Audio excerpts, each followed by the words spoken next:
Kabila était considéré comme un délinquant. C'est quelqu'un qu'on ne pouvait pas considérer comme un Congolais. Félix Tshisekedi n'a pas encore quelqu'un qui peut faire face à lui par rapport à cette situation que nous traversons. Il est le seul maître du jeu et il doit être accompagné par rapport à ça. Est-ce que vous imaginez les dégâts que cette parole du garant de la nation peut créer? Que les citoyens commencent à arrêter ceux qui sont censés le protéger eux et leurs biens. Vous imaginez les dangers? On comprend. Porter les logs ne constitue pas une infraction. C'est ce que le président voulait dire. Donc, tout celui qui va arrêter quelqu'un qui a ces logs, ça veut dire vous êtes en train de perturber l'ordre public. En tant que Congolais, on peut aussi décourager des gens pareils. On les amène aussi à la police. Ils sont policiers, on les amène aussi à la police. Messie Amissi, comment comprendre que l'UDPS, jadis farouche opposante à toute révision constitutionnelle, en devienne aujourd'hui ligne de principale promotrice? Parlement des étudiants. Honorables parlementaires, distingués invités, chers collègues, nous déclarons ouverte la plénière du Parlement des étudiants de ce jour, à laquelle un seul point est inscrit à l'ordre du jour, à savoir changement de constitution. Est-ce une question existentielle pour la République démocratique du Congo? Et pour échanger sur ces sujets épineux qui défraient la chronique, nous avons un invité d'une rareté remarquable. C'est sa première fois au Parlement des étudiants. C'est une figure montante de la scène politique congolaise qui s'est imposée par la constance et la loyauté dans la lutte, d'abord aux côtés du Sphinx de Limité, et ensuite maintenant avec le président Félix Tshisekedi.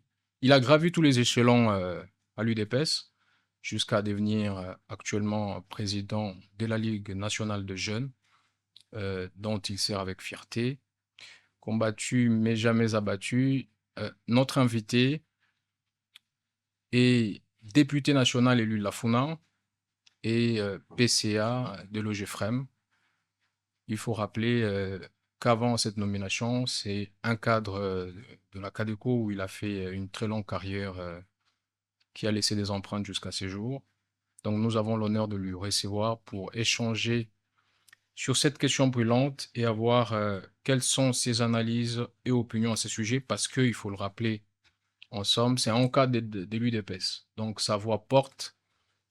Il peut donc nous faire de révélations nécessaires à éclairer la lanterne des plus d'un sur le projet du changement à la Constitution, de sa révision. Mais nous échangerons avec lui sur toutes les questions UDPS, dialogue et tout ce que vous voulez. C'est quelqu'un qui est ouvert au débat et qui aime les coups parce qu'il en donne autant qu'il en reçoit.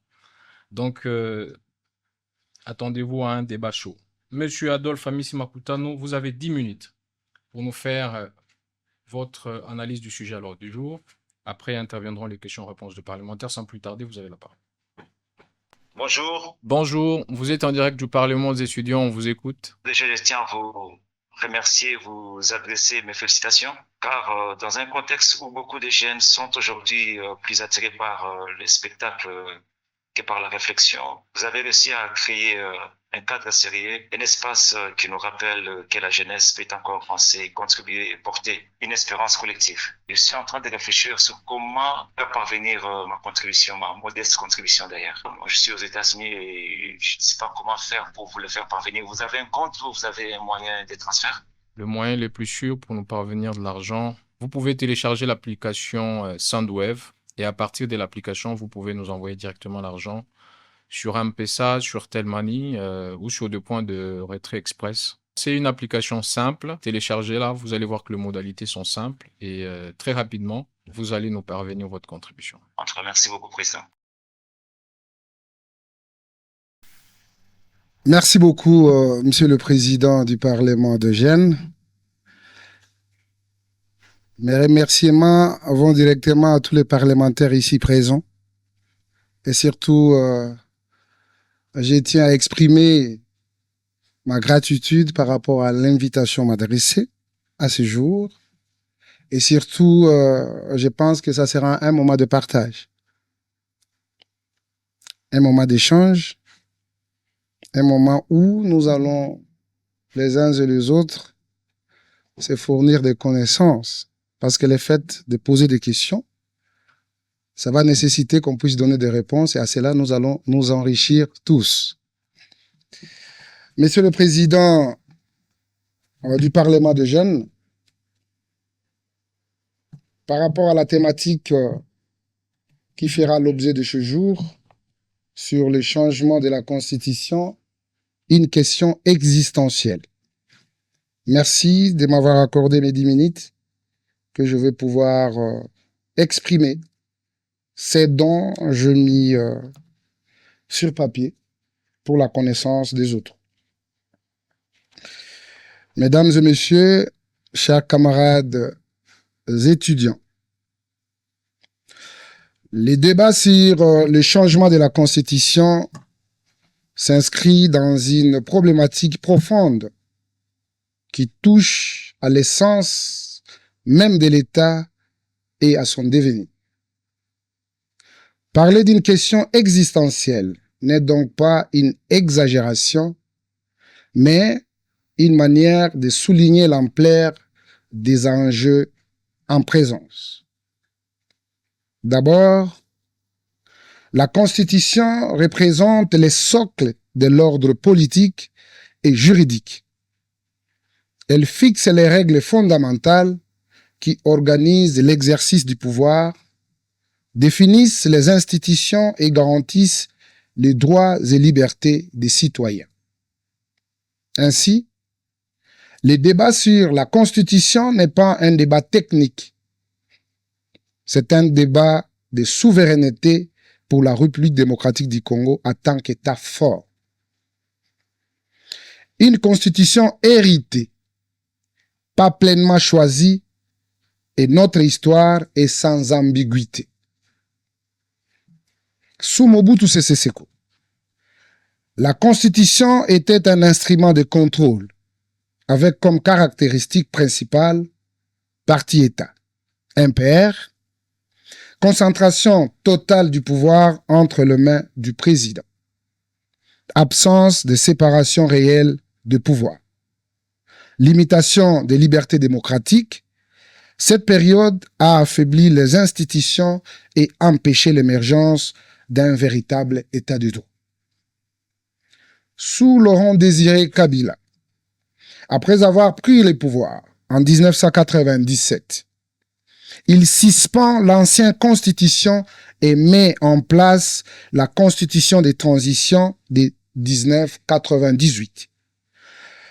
Ce texte donnait de très larges pouvoirs au président dans un contexte de guerre et d'instabilité.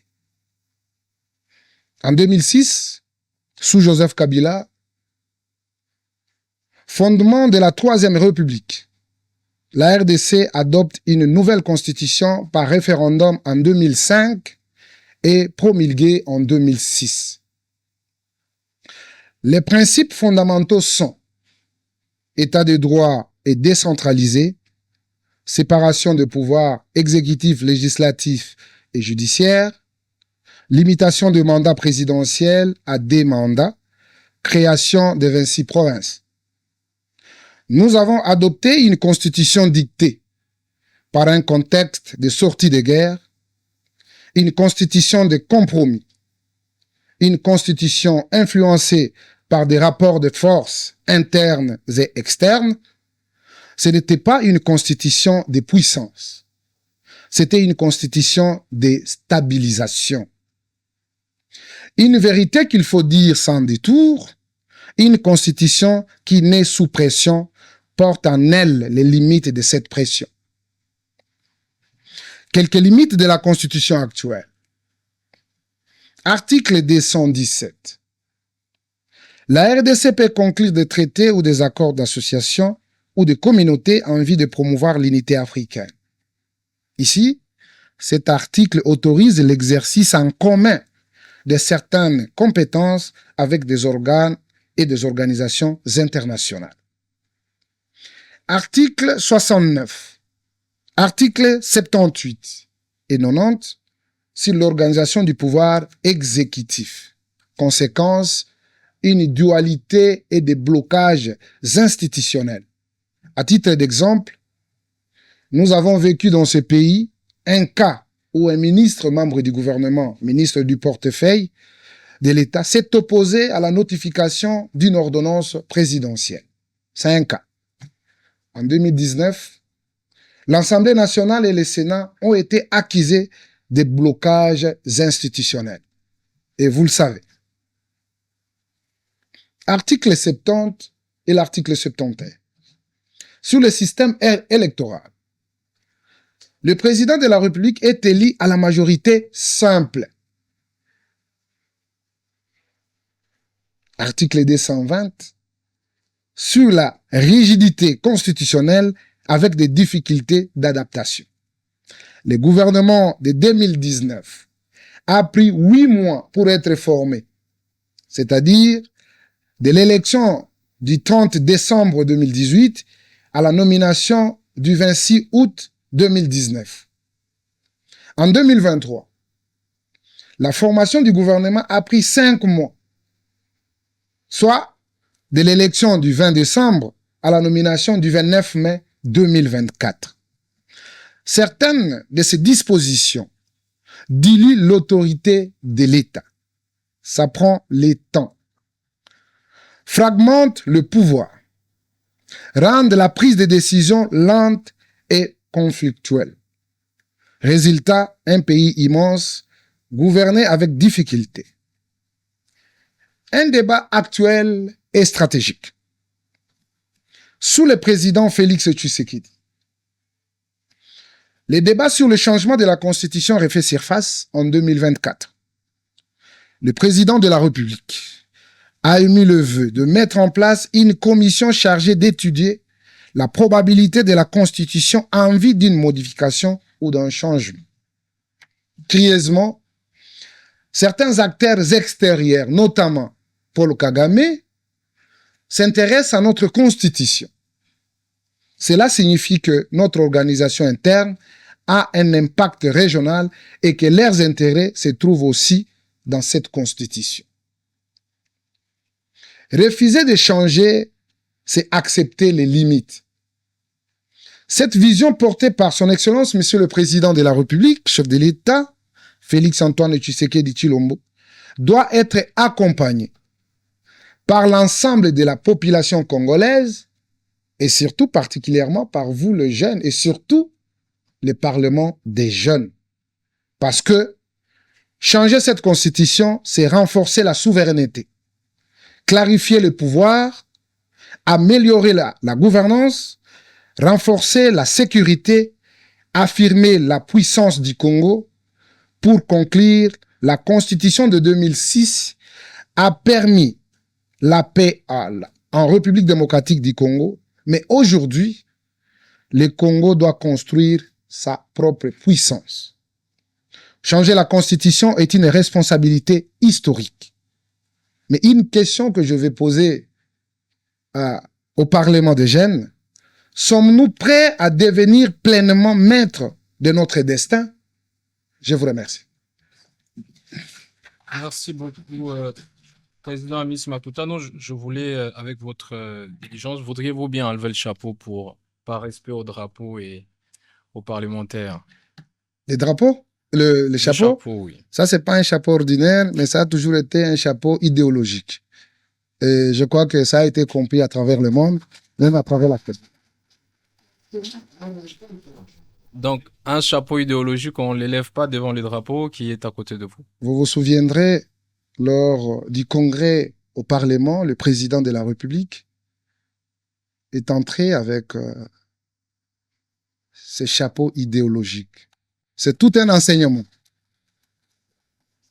Donc, le drapeau est toujours sous bras, mais les chapeaux définissent une ligne que nous tous, en tant que Congolais, nous devons suivre. C'est quoi l'idéologie de votre chapeau? L'idéologie de notre drapeau, c'est d'abord... Du chapeau plutôt, parce que vous ne voulez pas l'enlever. Oui, bien entendu, c'est aimer le Congo et les Congolais. En un mot. Bien sûr. Merci beaucoup. Je veux vous faire quelques relances avant que l'on prenne les questions de parlementaires. Ouais. La première, ce qu'on vous a présenté, PCA des loges FREM. Est-ce que vous pouvez nous dire le rôle, la mission de l'EGEFREM et c'est quoi votre bilan à la tête de cette entreprise publique? Merci beaucoup, Monsieur le Président du Parlement. Merci, chers parlementaires. Bien sûr, j'ai été présenté comme président du conseil d'administration de l'OGEFREM, certes. Et comme vous le savez, l'OGEFREM étant un établissement public de l'État à caractère technique. Nous sommes dans la logistique, nous sommes dans la facilitation et donc nous prenons tous les aspects liés au transport, c'est-à-dire nous sommes dans le multimodal. Les transports aériens, fluvial, lacustres, terrestres, c'est nous qui facilitons. Et tout ce que nous voyons, les cargaisons que nous voyons, les conteneurs que nous voyons, nous avons le devoir de pouvoir faciliter ces flux de point 0 jusqu'au point Z. Le point Z, c'est le Congo. Parce que tout ce que nous consommons, ça vient ailleurs. Que ce soit aux États-Unis, en Asie, et en Europe. Et je crois que nous sommes valablement représentés. Et cela s'est fait sous notre orientation. Et bien entendu, nous jouons aussi le rôle en tant que service statistique du pays. Parce qu'on peut nous demander quelle est la statistique de l'importation, justement, de ce qui vient du dehors vers du dedans. Et nous sommes là pour les produits. Et sans oublier qu'on ne le fait pas pour parler, mais nous le faisons en émettant notre fiche de renseignement que nous appelons Ferry, et Ferry d'ailleurs, qui enregistre justement toutes les matières possibles pour que nous puissions être édifiés et qu'on puisse donner les statistiques réelles à la République démocratique du Congo. Parfait. On vous a aussi présenté comme président de la Ligue des jeunes de l'UDPS et un haut cadre. Vous avez dit ici, c'est toujours la suite de la question. Qu'est-ce que nous avons déjà fait? C'est quoi votre bilan à l'OGEFREM? Bon, notre bilan, le bilan, c'est un bilan de l'équipe. Okay. Comme vous le savez, nous sommes un conseil d'administration où à son sein, il y a aussi la direction générale. Le conseil d'administration, c'est l'organe qui définit la politique générale de l'office, qui prend des décisions et qui les verse à la direction générale pour exécution. Mais bien entendu, nous sommes aussi comme les gendarmes pour suivre est-ce que les décisions qui avaient été prises au niveau du conseil d'administration suivent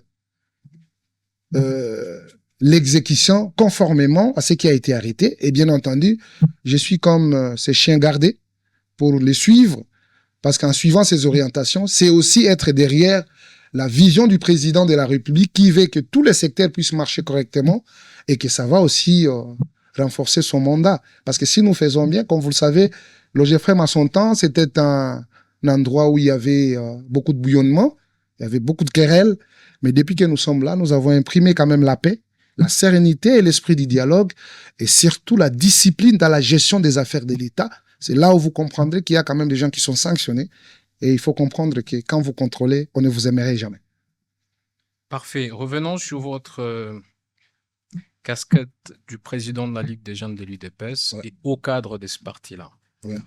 Il ressort qu'à l'UDPS, il y a beaucoup de tensions internes, des rivalités d'ambition et des signes de désorganisation majeures. Quel est l'état réel du parti présidentiel aujourd'hui? Merci beaucoup, Monsieur le Président. C'est que nous devons comprendre que l'UDPS n'est pas une jungle. Nous sommes régis par les textes qui nous régissent, entre autres nos statuts et les règlements d'ordre intérieur. Pour être membre de l'UDPS, nous avons le devoir de comprendre le fonctionnement de cette organisation et nous tous, nous sommes tenus à apprendre et à comprendre. Aujourd'hui, l'UDPS est dirigé par Augustin Kabouya, qui fait d'office le président à l'intérim de cette formation politique, jusqu'à la convocation du congrès, qui d'ailleurs, le congrès qui sera convoqué, ça sera un congrès qui va statuer sur nos textes qui nous réglementent, et après, on aura peut-être le congrès ordinaire où le point inscrit à l'ordre du jour sera peut-être affiché à ce qui concerne les élections ou l'élection de celui qui va présider aux destinées de ces partis. Mais pour l'instant, le président de la République étant empêché, mais nos statuts étant mis aussi dans ça, parce que si le président est empêché momentanément, cela n'est pas dit, Mais si le président est empêché définitivement, cela est prévu dans nos statuts. Et comme le président est dans son mandat, et celui qui vous parle, il fut le directeur de campagne de Félix Tshisekedi avant qu'il soit président de la République, et bien entendu, nous gardons encore notre mandat. Et par cela, celui qui assume le secrétaire général aujourd'hui, il fait d'office l'intérim du président à l'intérim en attendant la mise en place d'une nouvelle équipe de dirigeants qui vont présider aux destinées dans les jours qui viennent. Il y a Deo Bizibou qui se proclame CG. Toutes ces tensions-là, on a vu l'ancien ministre de la Santé, Eteni. Il y a eu une fraction à l'UDPS. On sent que le parti présidentiel qui a aujourd'hui tout le moyen pour se organiser semble s'enfoncer dans une certaine division qui fragilise sa force. Monsieur le Président, comme vous le savez, lui-même le Président l'a si dénommé, que c'est la vitalité démocratique sans la violence. Parce que dans un combat d'idées, il faut venir avec l'argumentaire. Pas avec les injures, pas avec la violence en soi. Mais aujourd'hui, tout le monde est édifié en comprenant que ce qui s'est passé, c'est quelque chose dans une famille, donc c'est une ambiance familiale et les gens ont été remis quand même dans le droit et ils doivent comprendre que les partis est dirigé par une personne et les autres peuvent attendre.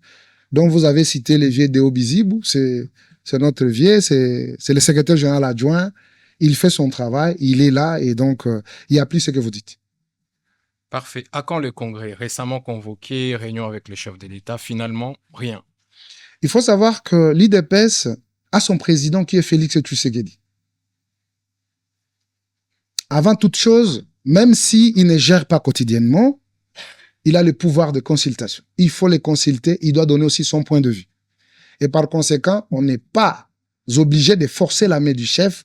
Il sait le moment où il dira que non, on y va et on y va. Parce qu'il y a deux commissions qui avaient été mises en place. La commission sur le préparatif et la commission de rédaction de nos statuts. Ils sont à pied d'œuvre, je crois qu'ils sont arrivés à la fin. Ils doivent remettre ces programmes ou ces travaux sur le président de la République, qui peut avoir aussi des annotations, justement. Et je crois qu'après cet exercice, la date sera communiquée incessamment pour la tenue et du congrès. Parfait, on va revenir. Ça, c'est une question que les abonnés du Parlement aux étudiants ont demandé qu'on vous pose expressement. C'est que, est-ce que êtes-vous fier de la gestion de membres de l'UDPS aujourd'hui à la tête des institutions? Notamment, on a cité Daniel Bumba pour la ville de Kinshasa. Bon, en fait, l'évaluation de chaque membre dépend de la qualité du travail qu'il donne. Je crois que je ne suis pas le mieux indiqué pour donner la statistique à tout un chacun. La population voit, la population constate. C'est comme moi qui est devant vous aujourd'hui. Si vous voulez avoir le prouesse ou la négativité qui peut m'abriter personnellement, il faut aller au lieu où je travaille pour demander, poser des questions, de savoir est-ce que votre président du conseil d'administration est à la hauteur, oui ou non. Là, vous aurez un bon résultat. Mais bien entendu, c'est visible, chacun ce qui les concerne, ça sera statué et la population a une bonne réponse par rapport à ça. Donc, vous laissez à la population d'apprécier si le membre de l'UDPS gère bien ou pas, au lieu de vous prononcer vous-même qui êtes membre de l'UDPS. Nous sommes... Vous ne faites pas des évaluations personnelles, des performances de personnes que vous avez déléguées dans les institutions? Mais vous le savez, si j'ai donné mon point de vue, parfois ils vont me qualifier de tel ou tel camp. Vous comprenez? Mais j'ai un point de vue en tant que population. Si vous sillonnez vers les autres, ils vont vous donner. Moi aussi, je vous donnerai. Maintenant, vous allez mettre en commun pour comprendre est-ce que ce que j'ai dit et ce que les autres ont dit peuvent marcher ensemble. Voilà. Parfait. On va prendre une dernière question. Ça, c'est une question d'actualité. Le chef de l'État a demandé qu'on n'arrête plus des jeunes qui sont à l'Ox et que si on les arrête, que arrête le policier. Est-ce que vous êtes fier de ces propos de votre chef de file? Je suis plus que fier de ces propos. Pourquoi?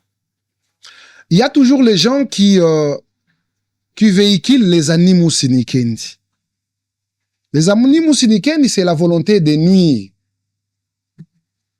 Le président de la République, il est congolais comme tous les autres. Il connaît la loi. est-ce que porter les LOX constitue une infraction en République démocratique du Congo? J'ai dit non. N'est-ce pas? Mais pourquoi on les arrête?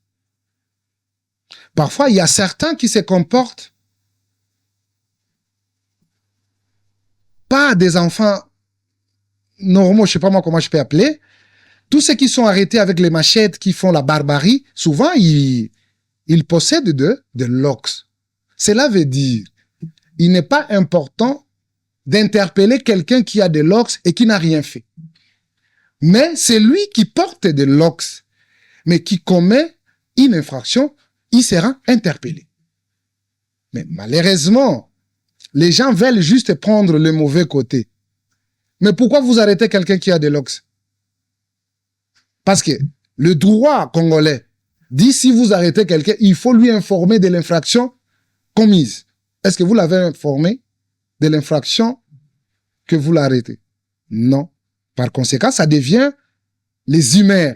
Et donc, les amis qui ont des LOX et qui ne se reprochent rien, c'est juste un look, comme on l'appelle. À travers les autres pays, vous marcherez, vous allez trouver même des gens âgés, hein, avec des LOX, mais ils vont au bureau, ils travaillent, même avec des boucles d'oreilles. Cela ne constitue pas une infraction parce que dans notre loi, nulle part, cela est mentionné comme une infraction. Et cela voulait dire, pour citer, que porter les LOX ne constitue pas une infraction. C'est ce que le président voulait dire. Donc, tout celui qui va arrêter quelqu'un qui a ses LOX, ça veut dire, vous êtes en train de perturber l'ordre public. En tant que Congolais, on peut aussi décourager des gens pareils. On les amène aussi à la police. Ils sont policiers, on les amène aussi à la police. Est-ce que vous imaginez les dégâts que cette parole du garant de la nation peut créer? Que les citoyens commencent à arrêter ceux qui sont censés le protéger eux et leurs biens. Vous imaginez les dangers. On comprend vraiment l'explication. Il y a un peu de cas abusifs, ça c'est vrai. Ouais. On est tout à fait d'accord. Mais non, là où les gens s'appesantissent, c'est que les chefs aient autorisé que les citoyens arrêtent un policier. Et il faut comprendre qu'il y a un distinguo de gestion. Nous ne sommes pas dans les mêmes époques où il y avait des gens qui se croyaient être des potentats. Le président Tshisekedi nous disait toujours que nous devons créer une république de la co-gestion. C'est-à-dire, les dirigeants et les dirigés marchent ensemble.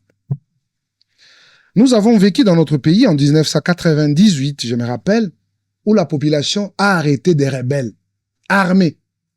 Pourquoi la population les a arrêtés? Ils détenaient des armes. Parce qu'ils ont connu leurs droits. Pourquoi il faut mettre mal? Parce que quand vous arrêtez quelqu'un qui a des LOX, on ne va pas citer un policier. On va dire, ah, les régimes de Chilombo là. Ce n'est pas les policiers qui portent le fardeau, mais le fardeau est porté par les régimes.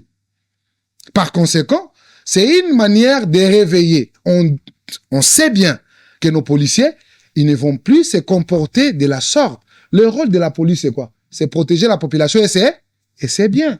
Mais quand ça devient le contraire, ce n'est plus dans sa mission. C'est pour dire que chacun puisse faire son travail conformément à la loi. Merci beaucoup, Monsieur Adolphe Amissi Makutano. Prenez place, on va prendre les questions de parlementaires. Merci. Nous allons commencer avec l'honorable Land Chris. Et ensuite, l'honorable Daniel Lufungula.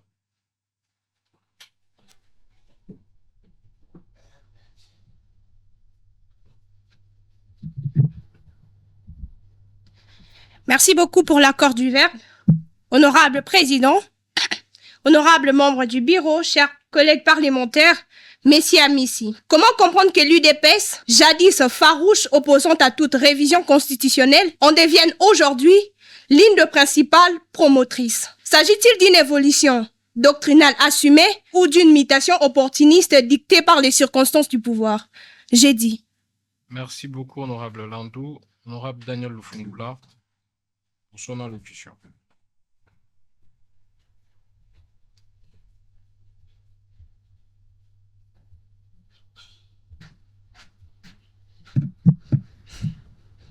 Grande est ma joie, honorable président.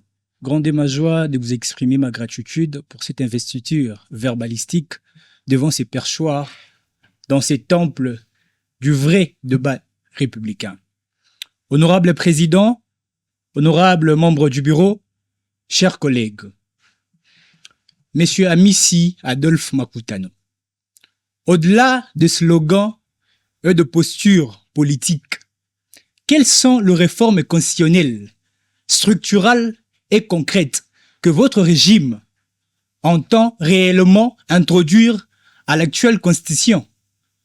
Telle est notre interpellation. Merci beaucoup, honorable Daniel. Monsieur Adolphe, pour rencontrer ces deux préoccupations.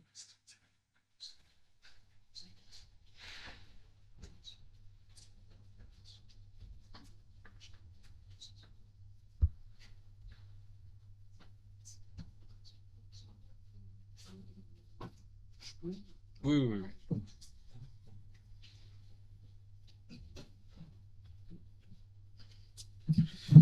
Merci beaucoup, Monsieur le Président, pour cette deuxième prise de parole qui va intervenir dans le contexte des deux questions posées par nos éminents parlementaires, en commençant par Madame Landou, Chris. Merci beaucoup, Madame. Vous avez posé la question de savoir, pas de savoir, mais vous avez fait un constat que l'UDPS c'était véritablement mis debout justement pour décourager les changements de la Constitution. Et aujourd'hui, quelle est la motivation? C'est ça. On dit toujours que chaque génération sur cette terre a une histoire. Et madame, je tiens à vous rappeler que je fais l'historique. Depuis Mobutu, l'avènement de l'AFDL,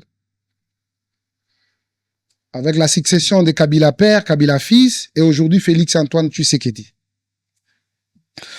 Je l'ai dit que la Constitution nous aide quand même à recadrer, à diriger, à orienter l'action politique d'une république. Après avoir passé en revue toutes les constitutions qui se sont succédées en République démocratique du Congo, vous comprendrez qu'il y a eu des motivations. Il y a eu des constitutions qui ont été les leviers d'un pouvoir. Il y a eu des constitutions qui accompagnaient les individus. Mais n'oubliez pas qu'en 1992, en République démocratique du Congo, il y a eu la Conférence nationale souveraine qui régorgeait à son sein l'ensemble de la population congolaise venant de tous bords, de l'Est à l'Ouest, de Nord-Sud.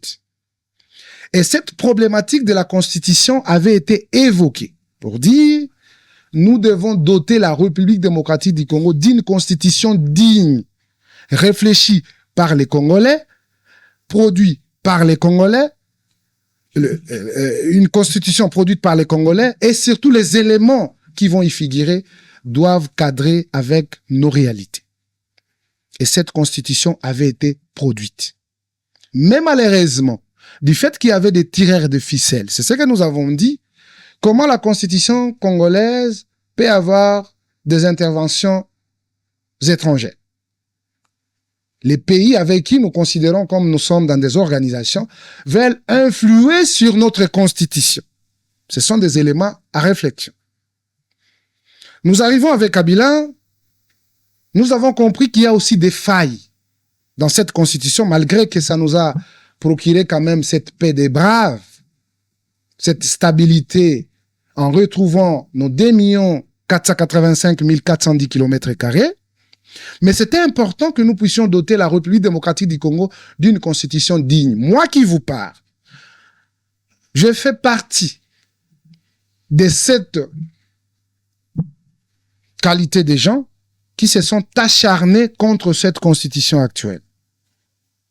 Et nous avons dit, la loi de la majorité, étant donné que ça a été soumis au référendum, nous disons, on laisse le temps et quand nous serons au pouvoir, nous allons adapter la constitution par rapport à la volonté du peuple congolais. N'oubliez pas que dans notre pays, il y a eu la rébellion en 1997 avec M. Laurent-Désiré Kabila, dont les documents ont fuité, où l'alliance, l'AFDL, l'alliance des forces, cette alliance n'était pas composée de Congolais. Il y avait des Rwandais, des Ougandais, même les Tanzaniens et les Kenyans, où on a accordé 300 kilomètres à l'intérieur de la République démocratique du Congo qu'il fallait donner la gestion à l'Alliance. C'est déjà un abandon de notre souveraineté. Parce que si nous accordons ça, automatiquement, nous n'aurons plus le pouvoir à exercer dans cette partie du territoire national. Mais président de la République, démocrate qu'il est, en 2024, il annonce qu'il va mettre en place une commission qui va travailler justement sur cette problématique de la Constitution. Et dans cette équipe, il va figurer l'opposition, la société civile, même les nets, même les Congolais, tous ceux qui ont des éléments. Et madame, je tiens à rafraîchir notre mémoire pour dire, il y a un ancien président de la République, ici. Je crois qu'il était passé au Parlement de Gênes. Il était venu au Parlement avec 43 articles dans la Constitution qu'il faut changer. Aujourd'hui, opposant, il a fait un revirement spectaculaire de ne plus reconnaître ses propositions. Mais il n'est pas le seul. Il y a plusieurs autres Congolais qui sont venus avec des propositions. Et donc, pour nous, ce n'est pas une question justement de s'opposer par rapport à cette réalité, mais aujourd'hui, il est important que nous réfléchissions ensemble. Ce n'est pas l'IDPS seul, mais ensemble, les Congolais de tous bords, pour que nous puissions doter notre pays d'une constitution digne. Voilà un peu ce que je pouvais répondre à madame. Monsieur Daniel Lufungula, quels sont... Président, si vous pouvez me relancer à la question de Lufungula. La question, c'est quelles sont les véritables réformes structurelles que vous proposez exactement comme palliative à l'actuelle constitution? Merci beaucoup. Vous savez, la question aujourd'hui refait surface parce qu'il y a cette volonté peut-être de mal interpréter. Nous tous, nous sommes dans une logique de comprendre que la protection de la République démocratique du Congo dépend de notre conscience en tant que peuple. Il y a des gens avec qui nous partageons aujourd'hui l'union sacrée, ça, nous sommes des jeunes, qui martelaient sur la probabilité d'un dialogue en 2021. Un dialogue avec les M23, sinon on allait éviter tout ce qui s'est passé. Est-ce que si en 2021, on négociait avec le M23, est-ce qu'on pouvait comprendre que c'est le Rwanda qui agresse la République démocratique du Congo? Non. Est-ce que vous pouviez comprendre aujourd'hui la réalité qui est sortie après les sorties de ces gens-là qui sont de l'autre côté, quand le président nous disait que non, le M23, c'est Kagame. L'AFC, c'est Kabila. En 2021, si on acceptait les dialogues, donc nous étions dans la disparition de la République démocratique du Congo. Il a fallu la ténacité du président de la République pour qu'il vous dise tout ce que vous voyez, ce n'est pas ça. Et c'est in fine où Kagame va vous dire que non, ça fait 30 ans que je suis en République démocratique du Congo. J'ai Goma, j'ai Bukavu. Si vous voulez que je vous le remette, vous devez répondre à mes exigences. Il a fallu quelqu'un pour tenir jusqu'aujourd'hui. Et la dernière sortie où Kagame nous dit, voilà, d'ailleurs, l'AFC M23, c'est Kabila qui est là-bas. Ça nous renforce encore pour dire nous avons un président digne et à la hauteur de notre pays. Maintenant, pour réfléchir, quelles sont les innovations que nous allons amener? Les innovations ne vont pas tomber du ciel. Les innovations, ce sont les réalités que nous vivons du jour au jour. Nous venons de traverser 3 décennies de guerre, même modèle, même modus operandi, même système, le même personne. Vous connaissez qui Nyarugabo, c'est lui. Il était avec Afdel. Il est venu, il est avec CNDP. Il est revenu, il est avec RCD. Il est revenu, il est encore avec M23-1 et M23-2. Mais il se réclame, hein, congolais. C'est mutatis mutandis. Et dans toutes les guerres, qui sont toujours derrière? C'est toujours les Rwandais. Les Rwandais, les Rwandais. Aujourd'hui, nous avons le gain de cause avec cette condamnation sur le plan, que ce soit national et international. C'est pour nous une victoire. Et par ces moments où nous constatons qu'il y a un pays qui nous fait du mal, chaque Congolais a le devoir de réfléchir pour protéger ces 2 485 410 km². C'est notre terre. Imaginez un voisin qui remet en doute la répartition de l'Afrique de 1885 et il s'est dit que non, le Congo, Goma, Bukavu, c'était leur parti. Or qu'à son temps, lui aussi n'était pas là. C'est pour vous dire, il y avait cette volonté expansionniste en complicité avec le nôtre. Tout ça, nous savons qu'il y a des Congolais qui complotent contre leur propre pays pour avoir le pouvoir. Mais qu'est-ce que nous allons mettre dans la Constitution justement pour décourager de tels comportements? Donc, il y a plusieurs matières qui seront mises en place, mais on ne veut pas chanter aujourd'hui. Lui-même, le président, a voulu que cette activité puisse être une activité plurielle, où ça va regorger plusieurs catégories d'intelligence, entre autres, vous aussi, vous êtes.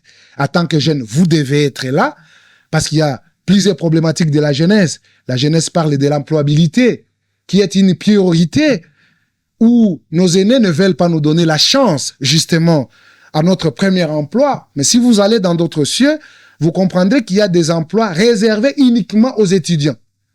Ils travaillent, ils vont à l'école 3 jours, les autres 3 jours, ils vont trouver de l'emploi. Il faut que ça se passe aussi en République démocratique du Congo. Pourquoi ne pas proposer aussi un article dans ce sens pour protéger aussi l'employabilité des jeunes et que nos vieux ne puissent pas venir nous faire quand même les embrouilles que nous considérons. Les travaux que les jeunes peuvent faire, vous allez trouver nos vieux, ils sont là. Et ils ne veulent pas. Et si vous jouez, vous allez tirer toutes les conséquences du monde. Donc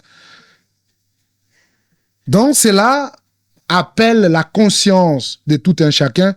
Plusieurs matières est présente, mais je dois vous dire que nous devons avoir l'acceptation commune de comprendre que non, notre pays était en danger. C'est par la gloire de Dieu que ça n'a pas été balkanisé. Mais aujourd'hui, à la tête de celui qui s'est défini comme les gardiens de l'intégrité de notre territoire, le président de la République, j'ai dit que le Congo est béni et nous devons aller avec cette bénédiction jusqu'à l'éternité. Merci. Merci beaucoup. Au sujet de propositions, vous dites que le président a réservé la primaire à une commission qui sera mixte, où il y aura beaucoup d'experts pour réfléchir sur des réformes. Mais ce qui choque l'opinion, c'est que on a déjà des propositions. Quand on reçoit le proche de l'Union sacrée ou de l'UDPS, chacun donne ses réformes, donne ses lignes. Ouais. La question que les abonnés, ça c'est aussi une question express, est-ce qu'à l'UDPS, tout le monde est devenu constitutionnaliste?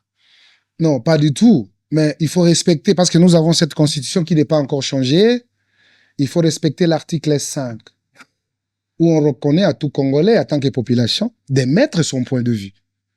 Et ceux qui se retrouvent à l'UDPS, ce sont des populations aussi comme les autres.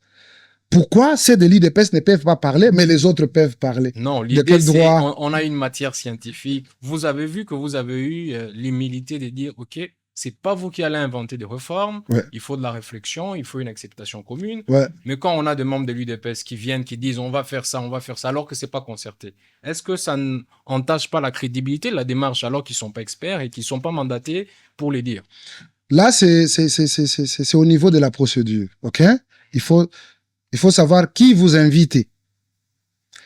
Moi, je suis invité en tant qu'ami Simakutano. Je suis député national. Est-ce que la Constitution, cette Constitution, me reconnaît ces droits? J'ai dit oui. Me reconnaît le droit de proposer. Et si cette Constitution me reconnaît, je peux parler. Mais je ne peux pas parler au nom de l'UDPS. Le jour où l'UDPS va se prononcer, il y aura un communiqué officiel.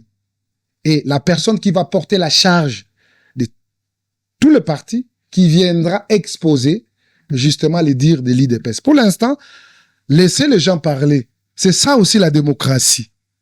Et que les autres ne puissent pas comprendre que non, parce qu'ils sont de l'opposition et ont droit de refuser, et les gens de la majorité n'ont pas droit de soutenir. C'est comme les gens qui se compromettent parfois en parlant de n'importe quoi vis-à-vis des institutions, vis-à-vis du président. Et il y a aussi des gens comme nous qui nous laissent aussi le devoir et le droit de défendre les institutions, de défendre le président et pourquoi pas de porter toutes les propositions qui viendront de notre famille politique. Et à cela, ça va amener un débat. Et dans un débat, il y a toujours la lumière qui jaillit. Donc, je ne vois pas de souci. Merci beaucoup. Veuillez prendre place. On va prendre un deuxième lot de questions. Honorable Samantha Linza pour son allocution. Et l'honorable Exaucé Bokaka se prépare.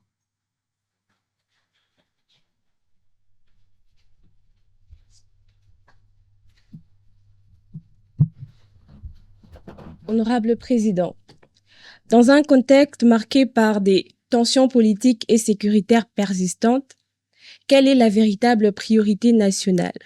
Engager un dialogue inclusif pour restaurer la confiance entre les acteurs politiques ou procéder au changement de la Constitution aux conséquences potentiellement clivantes? Jeudi. Merci beaucoup, honorable Samantha. Honorable Exaucé Bokaka pour son allocution.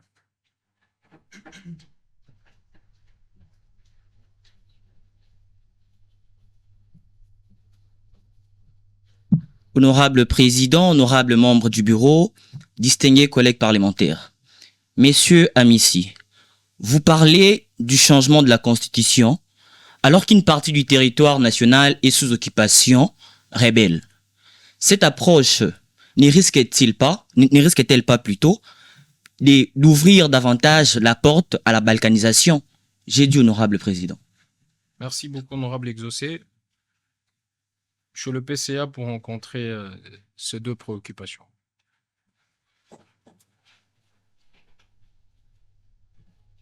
Monsieur le Président, je vais vous demander de pouvoir me relancer parce que... Pas de souci. La première question, c'est entre le dialogue pour réunifier la classe politique et la cohésion nationale et les débats sur la Constitution, c'est quoi la priorité pour le régime? Merci beaucoup, Monsieur le Président. Merci, Madame Samantha. Oui, Samantha. Samantha, pour la question, la très belle d'ailleurs. Je suis devant le jeune. Il nous a toujours été demandé de considérer que l'avenir de la jeunesse, c'est demain. C'est une thèse que je ne supporte pas. L'avenir de la jeunesse, c'est aujourd'hui et maintenant. Parce que demain restera demain. Jusqu'à l'éternité, ça sera à demain. Donc, vous vous envoyez au calendre. C'est pourquoi, dans nos coutumes, vous comprenez, on va vous dire, telle histoire, moi, on a raté.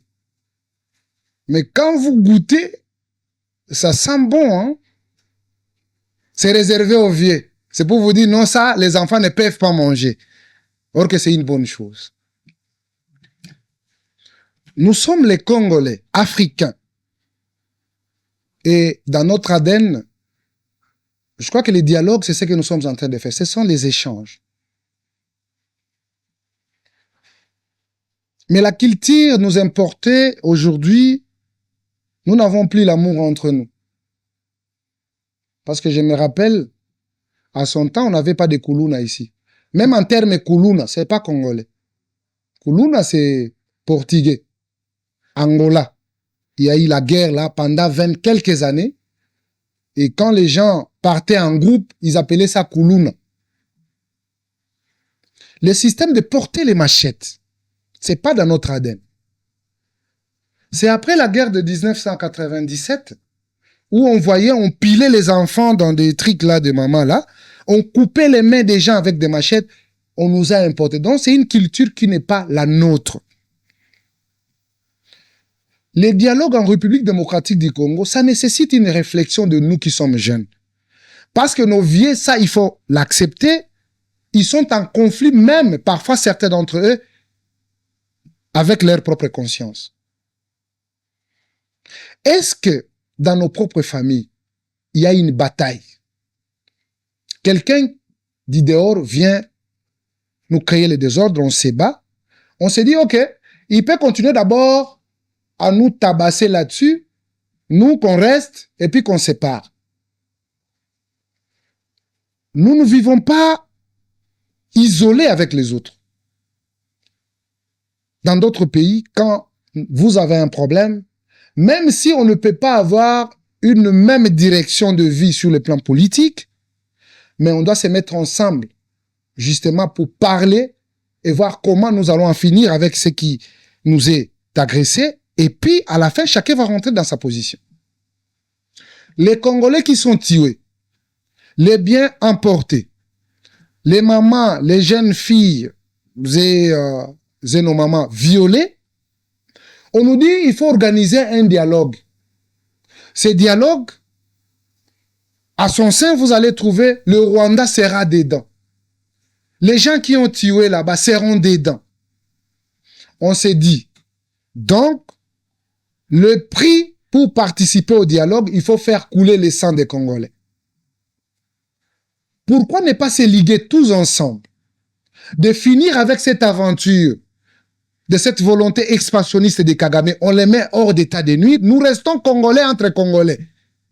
En permanence, à chaque moment, nous allons nous parler. Le président de la République avait ouvert ses portes, entre autres, en appelant tous les opposants, tout celui qui a une proposition, d'y aller. Nous avons vu quand même le président Martin Fayoulou, qui est allé avec nos frères Penge et la maman, la dame, qui ont été reçus par le président, et je pense qu'ils ont déposé leurs propositions. Mais maintenant, pendant cette période de guerre, parce que vous avez dit, la stabilité, c'est bien bon, mais il y a l'exception dans la gestion des affaires de l'État aujourd'hui. On a vécu des guerres avec les régimes passés. Si c'était le même régime jusqu'à aujourd'hui, même nos travailleurs, nos fonctionnaires allaient avoir des problèmes pour leur salaire. Mais aujourd'hui, nous avons la stabilité cadre macroéconomique. Aujourd'hui, les fonctionnaires sont payés correctement. Aujourd'hui, mais oui. Tolérance dans la salle, tolérance s'il vous plaît. Chers collègues, il ne faut pas dire c'est une réalité. Est-ce que nos fonctionnaires, s'il vous plaît. Est-ce que nos fonctionnaires ont un retard de paiement? Écoute, non. Il faut être réel. Non. Il faut être vrai. Il n'y a pas de retard. N'oubliez pas que, dépassé le mois de décembre, la trésorerie a une charge. Parce que ce qu'on paye mensuellement au mois de décembre, ce n'est pas ce qu'on fait chaque mois, mars, avril. Parce qu'il y a toujours, il y a les cadeaux, il y a les 13e mois, il y a à manger, il y a le poulet qu'on ne paye pas. La trésorerie pèse. Et n'oubliez pas qu'après décembre, les gens vont quand même dans des congés pour se reposer. Ce sont des congés annuels. Ils vont revenir peut-être au mois de janvier, les 15, les 20. Le travail est humide. Et par ça, même dans le cadre de la mobilisation des recettes, vous comprendrez qu'il y a quand même une léthargie. Et c'est ce qui a justifié ce que nous avons vécu tous. Et sans oublier la baisse du dollar qui avait aussi un impact. Parce que ça a été fait brisque. En termes de mobilisation, si quelqu'un pouvait te payer 2800, il va te payer 2200. Il y a un manque à gagner de 600. Il faut savoir que dans la trésorerie, ça va compter. Et tout ça, il fallait pallier et puis maîtriser. Et je crois qu'aujourd'hui, s'il y avait un petit retard au mois de mars, pas au mois d'avril. Et les gens sont payés, nos fonctionnaires ne sont pas en retard. Donc, pour nous, et personnellement, moi, en tant qu'élu aussi, Maman Samantha, je ne pense pas que le dialogue peut être important au moment où nous sommes en guerre. La seule des choses, nous devons nous battre tous derrière nos institutions pour que nous boutions quand même au premier plan les agresseurs, parce que nous en avons, qui jouent aussi léger avec nos compatriotes qui se réclament des Congolais et qui veulent succéder dans les postes de responsabilité demain sous le coût des sang des Congolais. Ça, nous ne voulons pas. Mais après les avoir mis dehors, nous pouvons parler et nous pouvons discuter sans problème. Et là, le dialogue aura quand même son sens. Mais faire le dialogue parce qu'il y a des gens qui demandent le dialogue. Imaginez quelqu'un qui vous dit que cette guerre, j'ai commencé ça il y a de cela 30 ans. Quel sera l'impact du dialogue? Il va rester dans ses revendications. Quelqu'un qui vous dit j'ai ça, mais j'ai une réclamation. Quelle est la réclamation? Vous réclamez quoi au Congo? Vous êtes dans un autre pays, nous sommes un autre pays. Vous réclamez quoi chez nous? Ce sont des ramifications de l'AFDEL, l'Alliance et le reste. Donc aujourd'hui, en tant que peuple congolais, nous devons nous décider qu'est-ce que nous voulons de notre pays. C'est pourquoi, à la dernière prise de parole, madame, j'ai posé la question. Sommes-nous prêts à devenir pleinement maîtres de notre destin? C'est une question que je nous ai posée. Si on veut être maître de notre destin, c'est maintenant.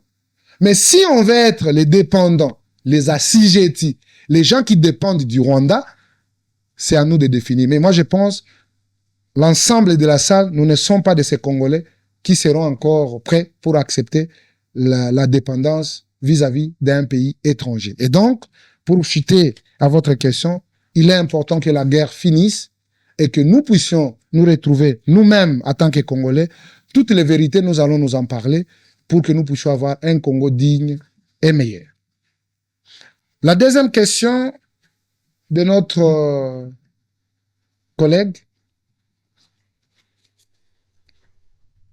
Si vous pouvez me relancer. La question d'Exaucé Bokaka, il est là? La question, s'il te plaît.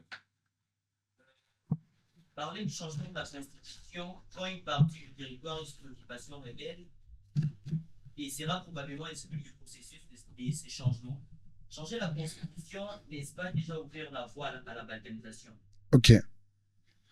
Merci beaucoup de votre question, chers collègues. Je crois qu'il n'est pas interdit à un peuple de réfléchir.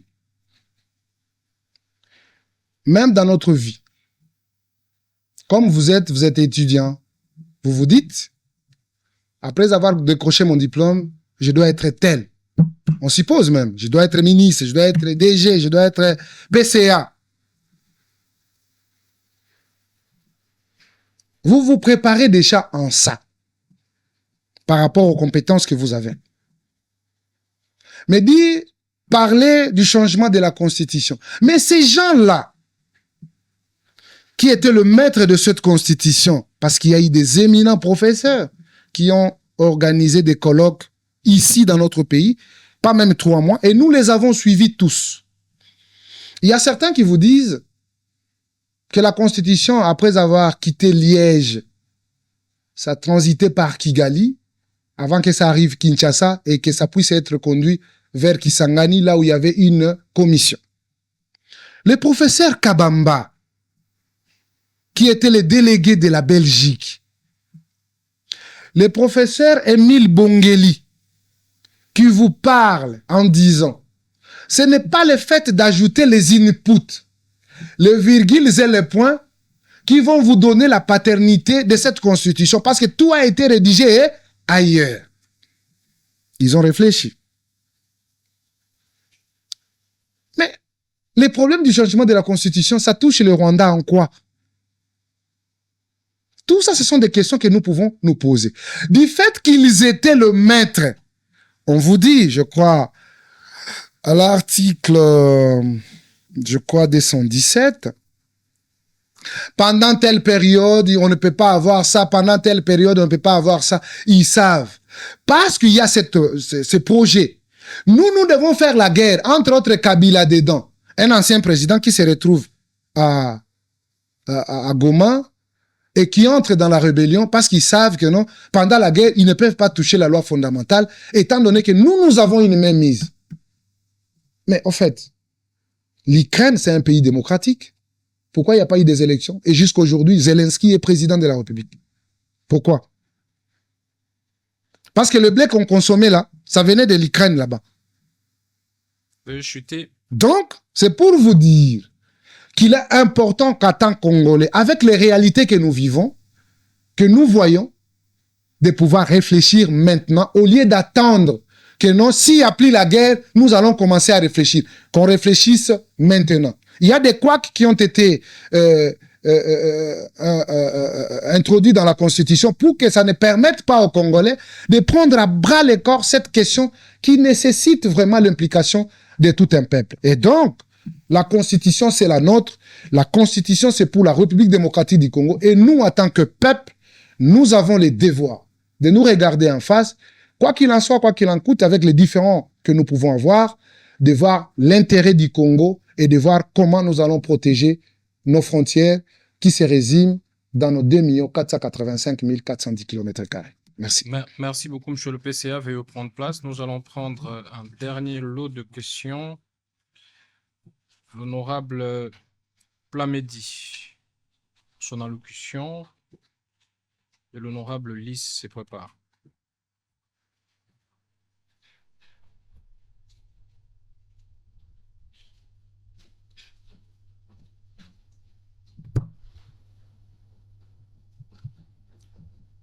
Honorable Président, honorable membre du bureau, chers collègues parlementaires. Messieurs le PCA à Missi, les slogans Fati tout droiti na trois, aperçus lors de l'accueil de Nolopa au palais du peuple, ne révèlent-ils pas que la réforme constitutionnelle envisagée vise à prolonger les pouvoirs du président Félix Antoine Tshisekedi? J'ai dit honorable président. Merci beaucoup, honorable Plamedi. Honorable Lys Pingiabo pour son allocution.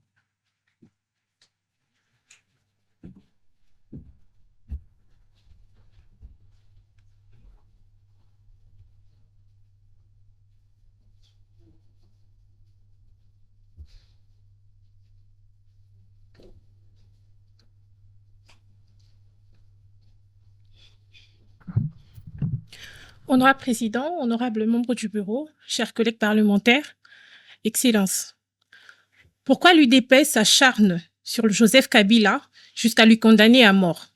Pourtant, le secrétaire général, Augustin Kabouya, l'avait traité de partenaire sérieux. J'ai dit président. Merci beaucoup, honorable Lys. Monsieur le PCA, pour rencontrer ces deux préoccupations, et nous allons chuter.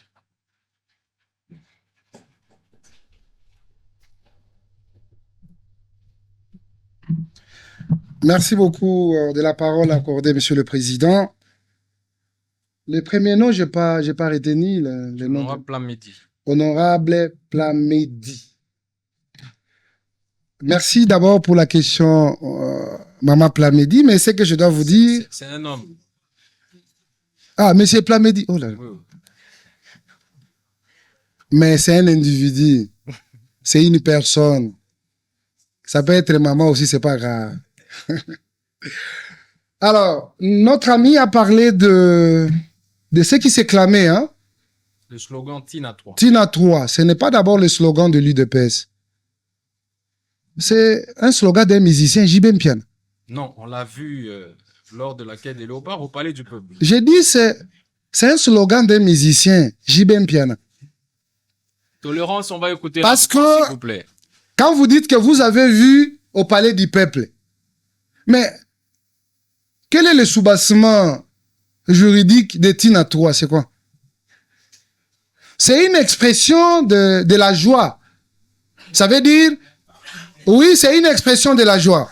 Je m'explique. Tolérance. Nous avons marqué un but qui a été validé, mais qui nous a donné combien de pourcents? C'était 3 points.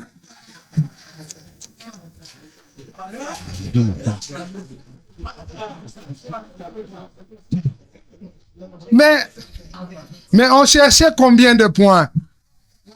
Non, répondons ensemble. On cherchait combien de points? On cherchait 3 points pour qu'on soit... Non, pour qu'on soit qualifié. Non, écoute. Non, il fallait gagner, c'est ça, non? Tolérance, s'il vous plaît. Mais alors, quand vous gagnez, vous avez combien de points? Écoute, mais ici nous parlons football.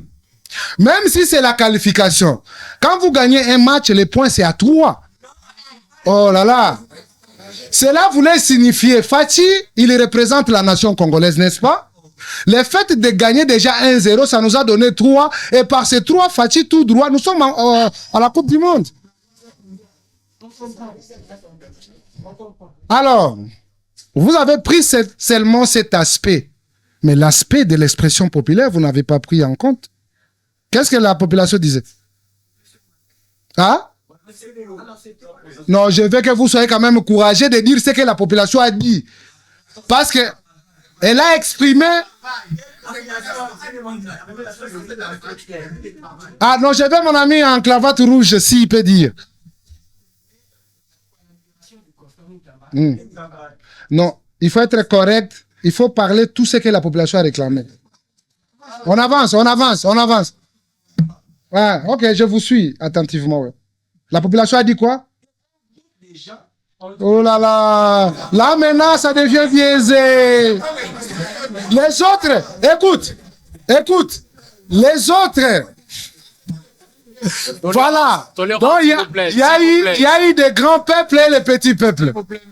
Oui, président. S'il vous plaît, chers amis. Ah. Chers collègues, on adore la vitalité démocratique, mais ne dérivons pas vers le désordre. On va laisser le PCA répondre à la question échutée. Donc, je pense, cette expression de la joie de la population, nous n'avons pas le droit de les interdire. Ils ont exprimé beaucoup de choses à la fois. Il y a certains qui ont accordé le président jusqu'en 2600. Non, je suis en train de vous dire, c'est ce que j'ai écouté, non? En 2006, il y a même quelqu'un qui a dit, même si vous mourrez, vous êtes toujours président de la République. C'était toujours dans la population. Ils ont aussi réclamé la libération de Constant Moutamba. Il a dit, il a écouté. Il a donné quand même une précision sur les arrestations de nos amis qui portent le LOX. Je crois que ça aussi, c'est une réponse de la population. C'était quoi encore? Pour le travail. Moi, je crois que nous sommes un pays où nous attendons tout de l'État. À part la rébellion de 1997, où il y a eu Taboula Rasa, tout a été recommencé. Le président Félix Tshisekedi trouve le système normal. Les gens qui ont été engagés par Kabila, les pères, Kabila, les fils, jusqu'aujourd'hui, ils sont dans leur lieu de service. Ça, il faut les reconnaître. Mais maintenant, les gens qui sont venus, nous tous qui sommes venus, nous ne bénéficions que de là où il y a peut-être des vacances, là où les gens vont en pension, en retraite, là où il y a peut-être des décès, on insère les autres. C'est pour vous dire que c'est tout un processus. Le président ne cesse jamais de le dire, cette problématique de la jeunesse et de la femme. Et il met toujours au devant cet intérêt parce que chaque génération sur cette terre a une histoire. Et nous avons une histoire. Je crois que la richesse que nous avons, c'est d'avoir cette jeunesse très engagée. Avec les événements qui se sont succédés dans notre pays, vous comprendrez que la jeunesse a joué le rôle d'avant. Les autres sont venus, c'est-à-dire nos vieux, viennent en appui sur la force de la jeunesse. Et le président sait que non, cette jeunesse doit bénéficier beaucoup. Mais c'est dans un processus, dans une méthodologie, et nous devons comprendre ça. Il faut éviter d'être pressé, mais nous devons être prêts. Et ce que vous faites, vous n'êtes pas prêts, et vous n'êtes pas pressé, mais vous êtes prêts. Le fait d'aller à l'école, le fait d'apprendre, et vous avez quand même les contenus dans vous. Les jours où votre jour va sonner, je crois que vous irez vous présenter partout et vous allez défendre de quoi vous êtes capable. Je pense, c'est ce que je peux vous dire. En ce qui concerne les slogans, laissons aux musiciens de chanter. Non, monsieur le PCA, je voudrais quand même qu'on éclaire ceux qui nous suivent. Les slogans Tina 3, c'est vrai. 3, on peut amener, on a marqué des buts ratés, un troisième but, ça fait 3. On peut ironiser autour. Ouais. Mais la vérité, c'est que ces bandeaux-là se trouvent avec les logos du ministère des Sports. Ça veut dire c'est pris en charge par un ministère qui a fait imprimer les textes, qui a fait afficher au Palais du Peuple dont vous êtes député, qui écrit Fatih Tina 3. Sans oublier que Didier Boudimbo, ministre des Sports, a déjà tenu des meetings où il a aussi réitéré ces slogans de JB Mpiana, tout droit, Tina 3. Et même quand on a été qualifié dans ces vidéos de joie, il a dit Fati Tina 3. Le truc, c'est que on veut comprendre, est-ce que c'est du sport ou c'est un message politique? Soyons vrais. Merci beaucoup, Monsieur le Président. Mais ici, je voudrais comprendre. Quand Bidimbo a tenu son meeting, c'était dans le cadre du ministre de Sport ou bien c'était dans le cadre politique? C'était dans le cadre politique. Mais maintenant, Central. ce qui est affiché au Parlement, c'est dans le cadre politique ou dans le cadre du ministère? Dans le cadre du sport, mais c'est le ministère qui a organisé. Ah, c'est dans le cadre. Il y a des cadres différents déjà. Là, on doit se mettre d'accord. Alors, quelle a été la motivation du ministère de Sport? Parce que là, ils ont des départements. Le département de la communication qui a mis Fati tout droit Tina 3, ça justifie quoi? On devait marquer 3 billes. Bien sûr, nous avons marqué aussi 3 billes, même si D ont été annulés. Et après ces 3 billes que nous avons marqués, en termes de points, nous avons consommé nos 3 points qui ont fait à ce que nous soyons qualifiés. Et nous allons tout droit où? Vers le mondial. C'est les 3 points qui nous ont fait à ce que nous puissions être là. Et donc, à quoi ça sert Fati Tina 3? Mais c'est lui qui représente la nation. La République démocratique du Congo est allée. Vous comprenez? Et donc, chers amis, Fati Tina 3, ce n'est pas un péché, c'est une expression de joie. C'était par rapport à un contexte. Le contexte, c'était la joie. Donc, Fati Tina 3. 3 représente aussi la majorité. La majorité, ce sont les Congolais. Parce que pluriel commence toujours par D. On ne peut pas mettre D avec le président, il faut toujours ajouter plus 1, ça fait 3, okay, donc ça peut se justifier. On va chuter. Est-ce que ça veut dire qu'Adolphe Amissi Makutano s'oppose à ceux qui veulent le 3e mandat du président de la République? Je ne peux pas être là-bas. Comment je vais m'opposer? Moi, je suis parmi les gens qui pensent que le combat que le président de la République est en train de mener jusqu'à maintenant là, d'abord, c'est la libération intégrale. On a compris. Est-ce que vous êtes de ceux qui s'opposent au 3e mandat ou pas? Ceux qui s'opposent au 3e mandat, ils doivent amener leurs argumentaires pour dire ils s'opposent par rapport à vos quoi? Argumentaires qui les permet un 3e mandat alors que la Constitution ne parle que de 2 mandats. La Constitution a été écrite justement pour réglementer l'action politique. Et aujourd'hui, je vous ai dit et je vous ai donné un exemple d'un pays purement démocratique plus que la République démocratique du Congo. L'Ukraine, il y a la guerre. Ceux qui meurent là-bas ont quel sang? Différent de ceux qui meurent à Goma, à Bukavu, à Rutshuru, à Bunagana, à Bukavu, dans les Sangé, vers la plaine de Ruzizi. Ils sont comment? Même sur le plan de communication de guerre aujourd'hui, quand on parle de l'Ukraine, on parle de la République démocratique du Congo. Ce sont des guerres similaires. Mais aujourd'hui, cette politique de haute-toi que je m'y mette, est-ce qu'elle ne peut pas cesser? Donc, pourquoi nous ne pouvons pas décourager les gens? Qu'ils comprennent que la vérité qui est devant nous, c'est juste une nouvelle forme de la colonisation qu'on vivait il y a de cela 30 ans. Mais aujourd'hui, il y a quand même un homme qui s'élève, qui dit « Mon pays ne mérite pas ça ». Pourquoi ces compatriotes hésitent parce qu'ils veulent être de sous-traitants d'un pays qui leur promet en disant « Vous serez des présidents, vous serez des ministres ». Donc, s'il y a un groupe pareil, et il y a aussi un groupe qui dit « Nous n'avons que la République démocratique du Congo, nous devons nous battre pour que nous retournions notre pays dans la normalité », moi je pense que c'est ça fondé, c'est ça la justice, c'est ça même être patriote. Donc, on va aller Tina 3. On n'est pas encore là, mais je pense, pour moi, Félix Tshisekedi n'a pas encore quelqu'un qui peut faire face à lui par rapport à cette situation que nous traversons. Il est le seul maître du jeu et il doit être accompagné par rapport à ça. Merci beaucoup. Répondez à la dernière question, nous allons chuter. L'acharnement de l'UDPS contre Kabila, la kabiliphobie qui habite l'UDPS. Merci beaucoup. Je pense, cette question me rappelle beaucoup de choses. Et je pense ici, ça regorge quand même plusieurs tendances. Peut-être ce que j'avais dans ma tête, c'est enlevé par rapport à cette question. Et j'encourage le Parlement des jeunes. Kabila, c'est un ancien président de la République démocratique du Congo qui a géré notre pays, je crois, pendant 19 ans, au moins. Après son départ, qui a été supplié en lui donnant plusieurs intérêts, plusieurs avantages, plus que les autres, il y a eu quand même une loi qui protégeait les anciens présidents. D'où à son sein, il y avait des devoirs et des obligations. Un ancien président est tenu à la réserve, à la discipline et surtout à se joindre à son prédécesseur en cas de problème. Cette loi a été violée systématiquement par Kabila.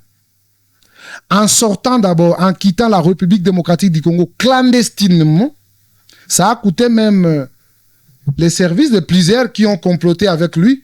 Il est sorti par la petite porte sans que le Congo puisse savoir là où il était. N'oubliez pas que le président de la République, c'est la personne la mieux informée de la République.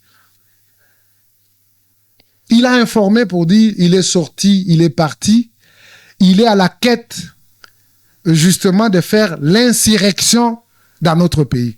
Est-ce qu'aujourd'hui le Parlement gêne? Vous pouvez avoir encore des doutes à ce que dans tout ce que Kabila voulait faire pour notre pays, je ne pense pas. Tout a été dévoilé. Et loin encore, il prend les armes.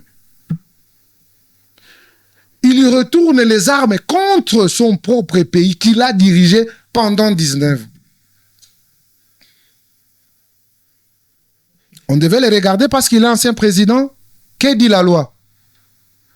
Même l'article 64 dont les gens font allusion, n'est-ce pas? Un ou plusieurs individus peuvent décourager tel. Maintenant, lui, il a pris les armes pour faire quoi?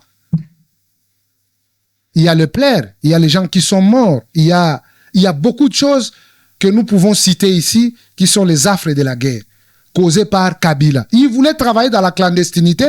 Même sa femme nous avait promis que son mari travaille en silence.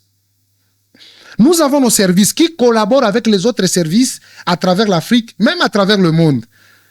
Il était ici, il a fait ça, il a fait ça. Après avoir réuni ces éléments, Kabila était considéré comme un délinquant.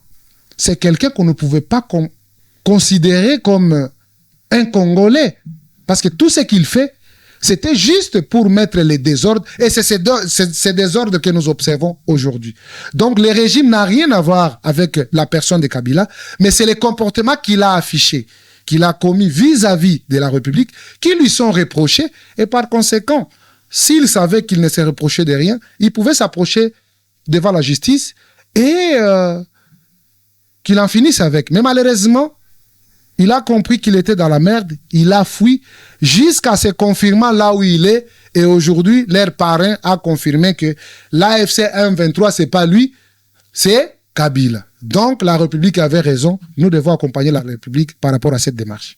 1 minute, un mot de la fin, monsieur le PCA, Amici Makutano, et nous allons chuter. Quel message vous avez pour le peuple congolais et les jeunes qui vont vous suivre dans cette salle à travers la télévision et nos réseaux sociaux? Honorable président, honorable membre du bureau, honorable parlementaire, chers collègues, c'était un joie personnel d'être honoré devant vous par vos questions. Je pense que nous ne sommes pas parfaits, mais nous avons échangé pour le bien de notre République. Chaque génération sur cette terre a une histoire, je l'ai dit.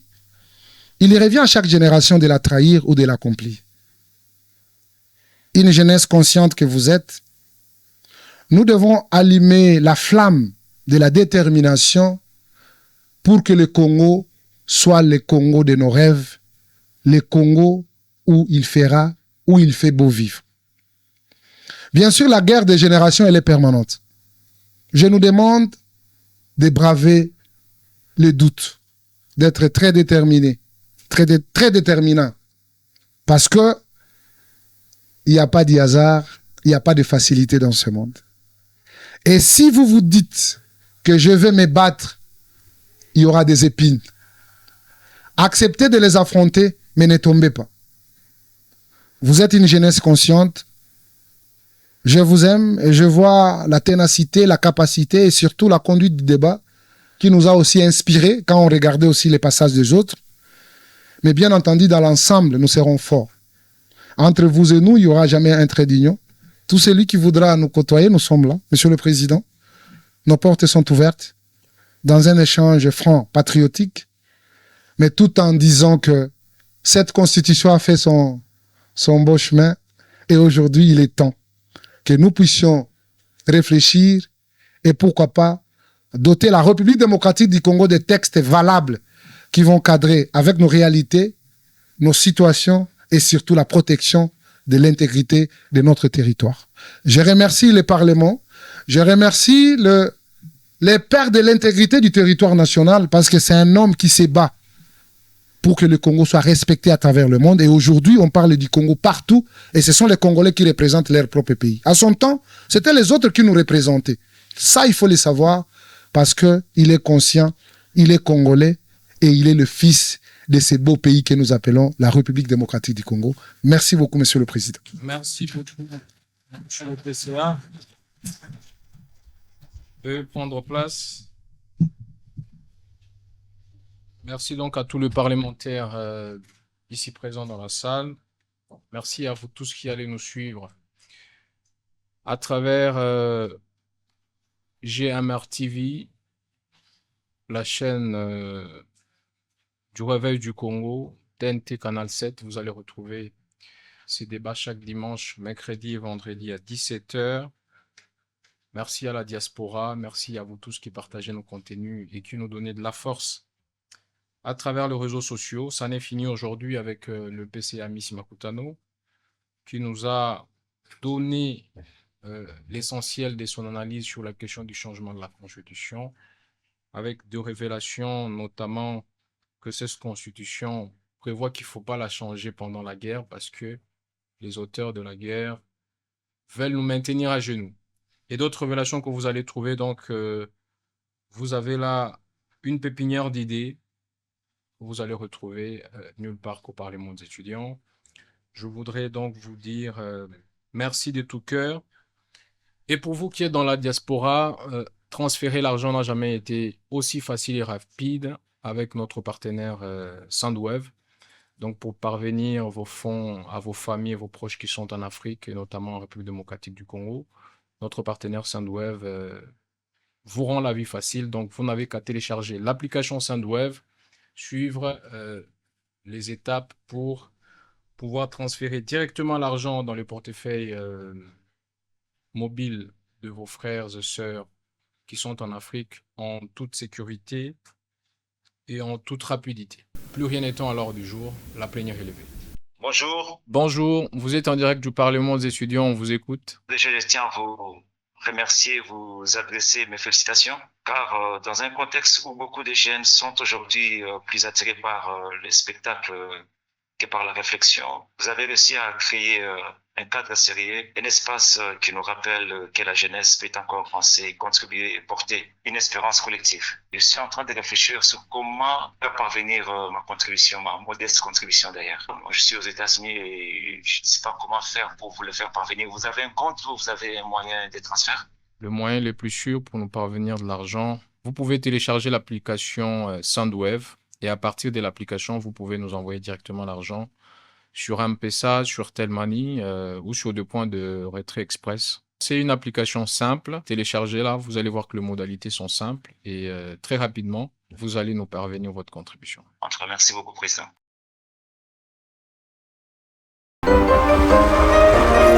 Chers téléspectateurs, les amoureux du Parlement des étudiants de la RDC et de la diaspora, suivez chaque dimanche à 17 h juste votre émission Parlement des étudiants sur JMR TV, cette chaîne d'innovation et des revêts du Congo que nous offre le groupe Maluma sur TNT Canal 7. JMR TV, vous allez suivre ces programmes pédagogiques en exclusivité pour être informés, formés et transformés à travers de débats de qualité, des débats de précision et de concision avec des invités de taille. Ne ratez donc pas ce programme chaque dimanche à 17 h sur JMR TV Canal 7 TNT. Merci. Parlement des étudiants.